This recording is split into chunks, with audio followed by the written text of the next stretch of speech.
Hello and welcome to my F1 2018 Career Mode Episode 1, Round 1, Season 1, Australia. We will be racing with Sauber Formula 1 team partnered with Alfa Romeo, obviously with the 2018 Formula 1 Ferrari engine powering us down the straights in the back.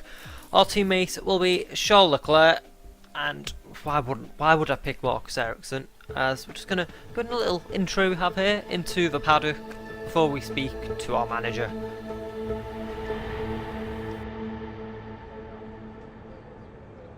Thanks for coming by. I'm sure you're very anxious to get out on track. It's taken a lot of effort to get to F1. Congratulations. But the real work starts now. This is Claire, motorsports journalist. Nice to meet you. You'll be seeing quite a lot of me throughout the season. So, you had a pretty impressive junior career. How are you feeling about your move into F1? Do you think you have what it takes? Let's save the questions for a proper interview, shall we? I'm sure you'll have a lot more to talk about once there's been some action on track. I think we could fit you in after FP1 if you're free. That works for me. I'll grab you the second you finish on the track.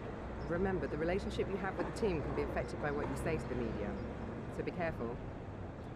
Anyway, it's time to catch up with Carl. He's waiting for you in the data center. Good luck out there today. So we're off to meet Carl now, and I believe he's the replacement for Chris.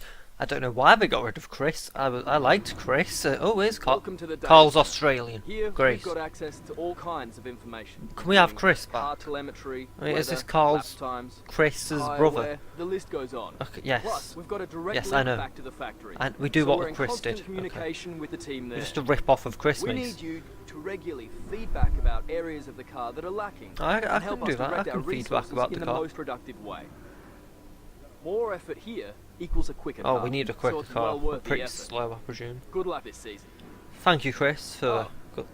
And make us all look good. I can't make you look good. Sorry about that.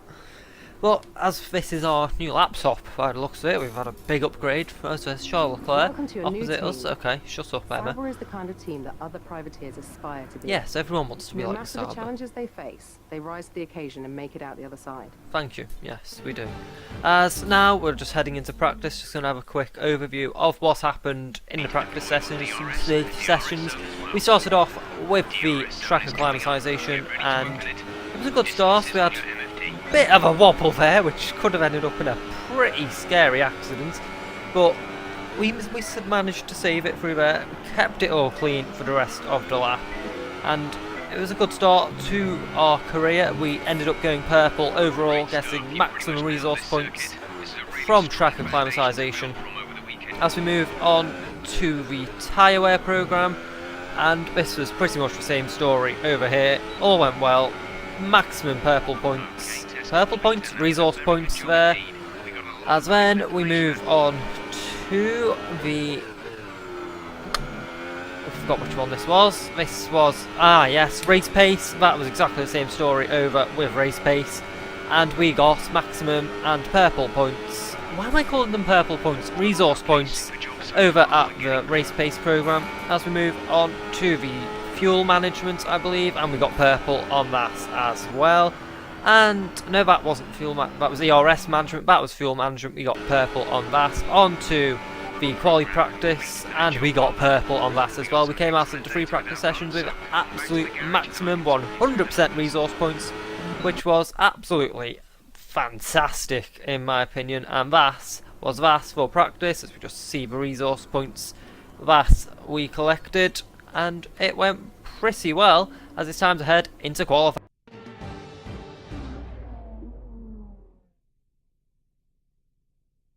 Welcome to Melbourne, where qualifying for the Australian Grand Prix should be getting underway shortly.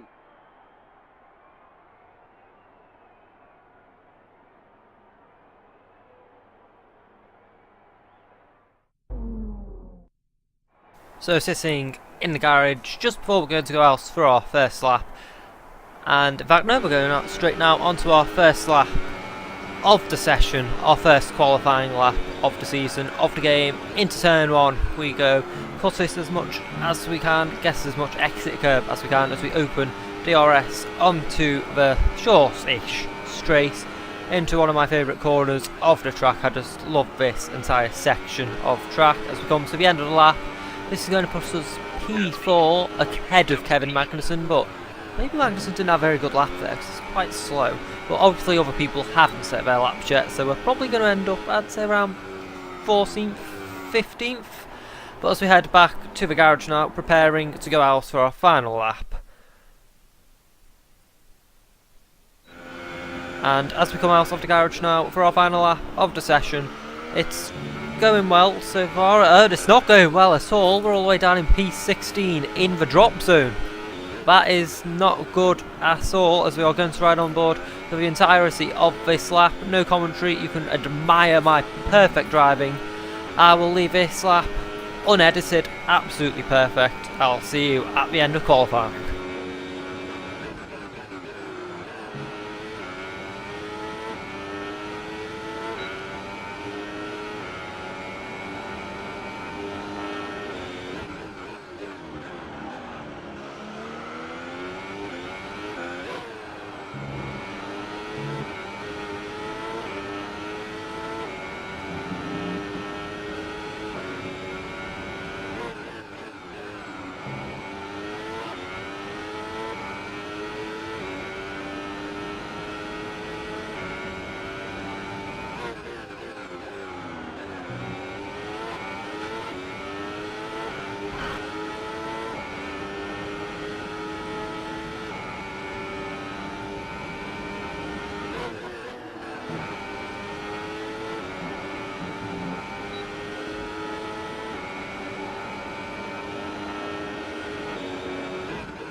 So as we come to the end of our lap, where is this going to put us? Is it going to drag us out of the drop zone or not? It's P15.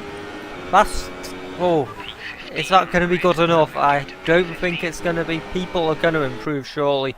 As we come to the end of qualifying, we have been knocked out in Q1. We will be starting the race from P16 on the grid, out-qualifying our teammate Charles Leclerc. Sergei Sorokin will round off the grid for round 1 of the Formula 1 World Championship in F1 2018. So heading back to the garage now, just getting congratulated by our agent slash manager, as it's going to be tricky this race starting so far back. Obviously points are going to be the aim, but I don't know whether that's going to be possible. But it's time to head into the race.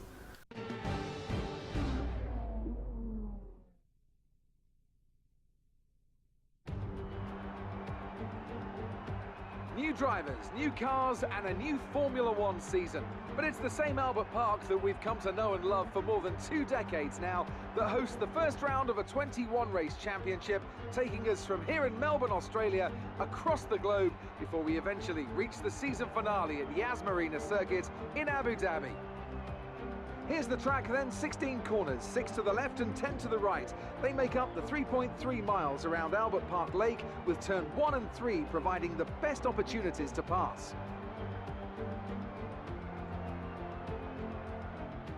We have plenty of changes to the sport this year, with the addition of new safety features, the return of France and Germany in an expanded 21 race calendar, and more tyre compounds than ever before. And of course, we have some big car manufacturers back in the sport too, with Alfa Romeo and Aston Martin returning as title sponsors for Sauber and Red Bull respectively. We're almost ready to go then, and this is what the starting grid looks like for today's race. Lewis Hamilton lines up on pole position, with Daniel Ricciardo slotting in alongside. Looking down the Thomas, Brendan Hartley and Charles Leclerc. Stroll and Sergei Sorokin rounds off the grid. Now it's almost time to lights out, so let's go down to the track. So sitting on the grid with the majority of the grid right in front of us, we're going to look at the strategy. This is a basic one stop, pissing on about lap 11ish, from soft tyres to super soft to soft tyres, wrong way around there. Plus, we're just going to add a bit more fuel in the car, make sure we don't have to do much fuel saving during the race. Whack 30 odd laps in the car. I think that's how much I've put in. But that will be getting us through as we're going to go onto the formation lap now. As we start what is essentially the start of the race, but check everything's working, turn all ERS, fuel down to the lowest. As we get underway for our practice start, which was pretty good, as Jeff says, pretty good, everything looks okay. As we come to the end of the formation lap, we are about to go to 5 red lights anytime now. As the AI car, just doing some final things, heat my tyres up, bit of a wheel burn, tyre burn, I forgot what they're called. Yeah, burnouts, that's what they're called. But here we go. 5 red lights at Australia for round 1. It's lights out and away we go off to a pretty poor start. That was, as we're going to get caught up by the cars behind, including our teammate Charles Leclerc. Into turn 1 we go, a massive lock up from me into turn 1. That will not do the tyres any good, as we've held position in P16 as we almost get hit by Pierre Gasly in front of us, but we keep our front wing intact. Everything is okay, just keeping it calm. It's not a disaster. I can make up positions as Charles Leclerc trying to go down the inside of me there, but backs out up the move very wisely in my position as we get very close to hitting Gasly again. We are so much faster than the Toro Rosso. We're literally pushing him along as we go through this pretty bad section of the track, in my opinion, as Pierre Gasly going pretty slowly. We're going to dive it down the inside as well as on Esteban Ocon. Get alongside Ocon. It's not enough to stay ahead. Actually we do. We get the better exit as he pushes us into the wall.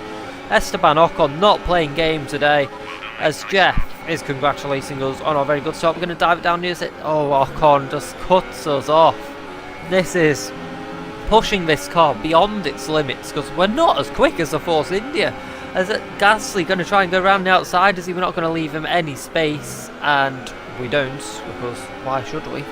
But it's been a good lap 1. We've made up 1 position. The poor start did not help, but Lewis Hamilton leads at the end of lap 1 as we come through the final corner to end our own lap 1 quite a bit later than Lewis Hamilton, but Esteban Ocon we're keeping him within our sights, so maybe later on in the race we can go for some sort of daring overtake. As we move on to lap 2, we get all over the grass now as Pierre Gasly, is he going to go for the move down the inside? There's nothing we could do, but he does clip the grass a bit as well, but nowhere near as much as what we did, as we've got some sort of damage to the rear wing as we're going to dive it down the inside. Anyway, we've got damage to the rear wing. Are we losing rear grip? I don't know. We can't quite get past the Frenchman in the Toro Rosso, but that damage to the rear wing is concerning, because I don't know what that means, as we've got Charles Leclerc trying to go down the inside with 2 Saubers make heavy contact as we get a massive tank slapper as we end up on the grass after losing concentration over Charles Leclerc, going for the ridiculous move as he's going to go round the outside again, and I've had enough with him. I'm not going to leave him any room whatsoever. And that was pretty good as Lewis Hamilton sets another fastest lap. It's getting a bit heated, the start of the Australian Grand Prix, as we move on to lap 6 now. There are cars into the pits. This moves us up into P14, onto lap 7, sorry, now as we were on lap 6, but you know, crossed the line. But it's going well up to P14. Can't really complain, as Jeff has given us a new strategy to pit on lap 8, pit a bit earlier because these tyres aren't feeling very good. We're sliding all over the place. Jeff did come over the radio saying it's a DRS problem with the rear wing during that little gap in the laps where nothing happened. But onto lap 8 now, and something major is about to happen. Not for us, but for the championship. Sebastian Vettel is out of the race. What probably is the World Championship favourite in real life and the game, he's out of the race. Round 1 out. What effects that can have on the championship? I don't know, but we are boxing this lap for our set of soft tyres. I completely forgot what tyres we were going on. Then, as we come through the final second to last corner, as we peel off into the pits to go for a brand new fresh set of boots, braking for the limiter, and we can relax. Take a moment to just relax, get this pit stop over, figure out what we're doing in the rest of this race. But it's going to be a struggle to push forward and get points. I don't get how it's going to happen. Speedy stop from the Sauber drivers, straight onto the power. Apparently Alonso's got some sort of issue as we big slide on the exit of the pits. These tyres going to the end. Jeff reminding us not long to the end, if I'm honest. 9 laps to go. Well, what do we mean not long? 20 laps. But as we come later on into the lap, the safety car has been deployed for an incident involving our teammate Charles Leclerc. Something bad has happened. He's ruined our race. I don't know if he had a mechanical failure or what, but we've just pitted and the safety car has come out. This is going to be difficult now. There he is, pulled over to the side. But this is going to be difficult because we've just wasted a pit stop. We could have pitted a lap later, free pit stop, there we go. But no, it had to be difficult as Carlos lost Sainz is out of the race as well. What's he out for? I don't know, but cars are into the pits. Hopefully we can get past a couple of them during the pit stop phase. As what's going to happen now? Who are we going to get past? We're not going to be ahead of Pierre Gasly. That's not Pierre Gasly, that's Brendan Hartley. We've lost a lot of positions here. Oh no. This has not gone well at all. As we come to the end of the safety car period, Brendan Hartley ahead. Sergei Sorokin, not Valtteri Bottas. Sergei Sorokin behind. We need a good restart as we get an awful restart. I just didn't get on the power there as that has not gone well. We are now down into P12. This is not good at all. Coming down the straight now. About to complete lap 12 of the race. We need something major to make a comeback now. Coming through turn 1. They're going side by side ahead of us. We got too early on the power. We had a massive slide. We managed to correct it with a tiny wall tap. That could have been race over there. Done and dusted. We managed to keep it out of the wall. That could have been catastrophic as we move on to lap 13. And there's a massive gaggle of cars going very slowly. We're going to try and go around the outside. We decide to lift off, cut back to the inside, dive it down the inside. Can we get past Lance Stroll as well? We can't quite get past Stroll, but we make up 2 positions as Jeff does congratulate us on those 2 positions there. Are we going to dive it down the inside of Lance Stroll here, or are we going to be patient and play the long game? We don't know what's going to happen later on in this race. Anything could happen as Brendan Hartley, he's feeling pretty aggressive now. He's going to try and throw it down the inside. Is he going to get the move done? Keeping it side by side with the New Zealander. And we keep it ahead as there's a car. Something going on ahead. Romain Grosjean has spun as Hartley has gone straight into him. That could have been a disaster if Hartley hadn't have been on the inside. That could have ended up horrifically for us, but it didn't. So it's all okay. Brendan Hartley got hit, not us. Oh well.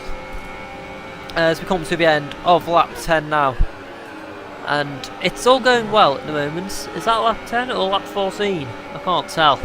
Lap 14 I think, as Fernando Alonso is very close. This whole gaggle of cars is very close. We get a warning for a collision. We're just going to throw it down the inside of the lot of them. Get past Esteban Ocon for good message, and that was very good move.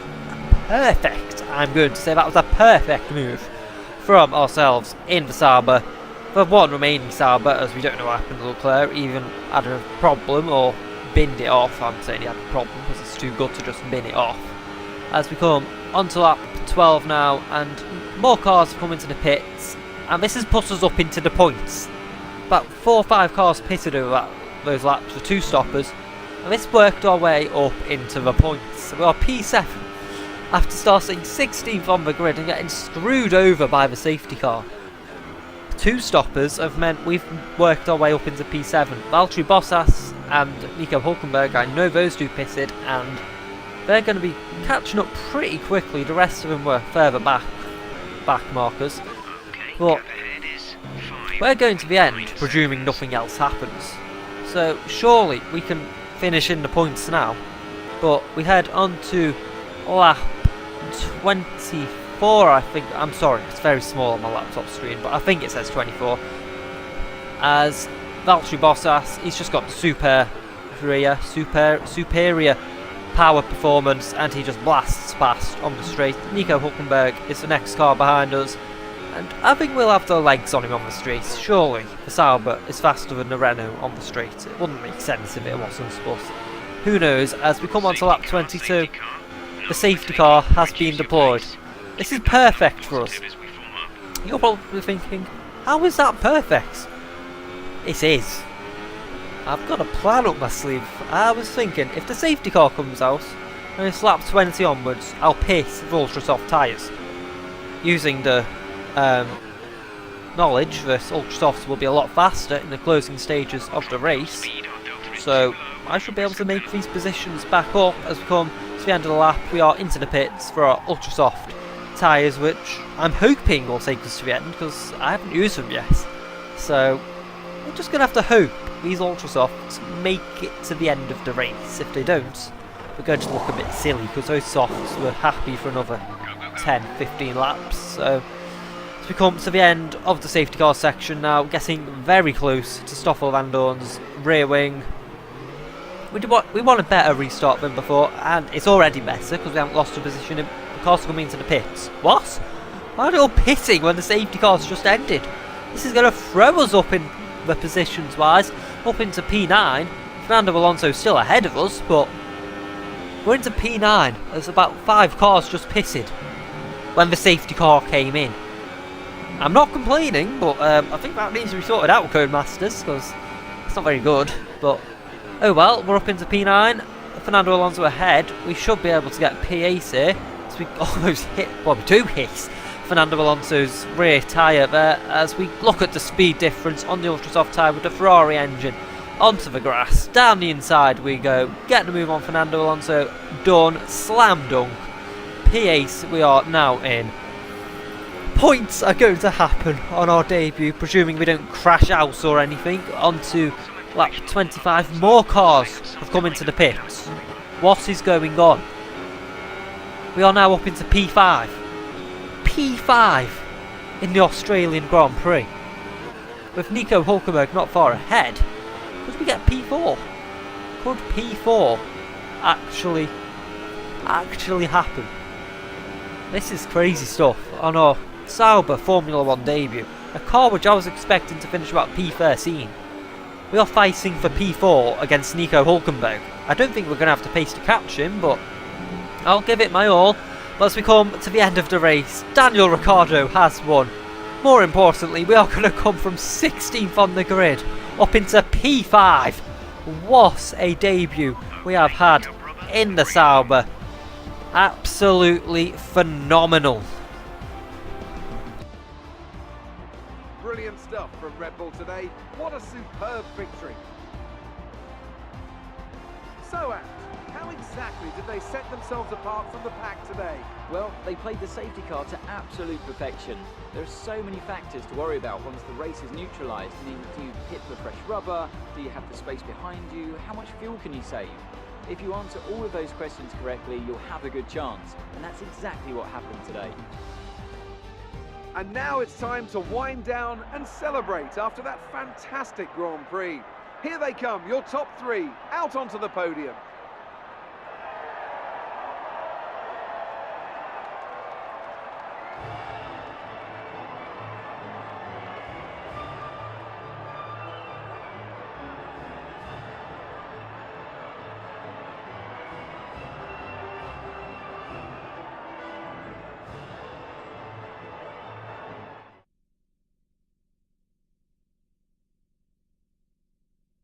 So looking at the results of the race now, we finished P5, absolutely phenomenal, with 4 cars retiring from the race, including our teammate Charles Leclerc and Sebastian Vettel. Sorokin gets driver of the day after starting last on the grid up into P6. Great job in such an awful car. The constructor standings, Red Bull moves straight to the top. Sauber in P5 in the championship. Absolutely crazy stuff. As we head back for our interviews now. The fans really seem to enjoy that. Oh, they did. I'm sure they did. You really looked in control of your car I was in out complete there. control. Your team must be thrilled. Yep, I'm sure they are thrilled. Absolutely, they are thrilled. You gained a lot of positions. Oh, of course I during the race, gained a lot of didn't you? positions.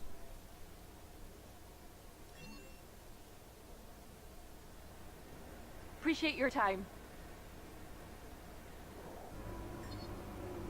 So as we come back to the paddock now, looking through our comparisons to Charles Leclerc, well, winning it all. Thank you, Jeff. That was a great result, wasn't it? We've received invitations to new Okay, historic events. You'll be able to choose whether or Leave in not the to comments below, participate should before I do those historic events in the next video? I'll record them, but I may or may not upload them, as we're going to fit some new upgrades to the car aerodynamics, because that car was horrendous through high speed corners and low speed corners. It was just awful. So we're going to put some new aerodynamic development upgrades on the car for about 1,000 development points. Development resource points. We're also going to put a chassis upgrade on the car, because we can. And it's just something that needs improving on the Sauber. And to add to this, we've got the resource points, so why not throw an engine upgrade in there as well? Just upgrade all 3 areas of the car, and we will be winning in no time. Give me 10 seasons. But we are 5th in the championship, 5th in the constructors.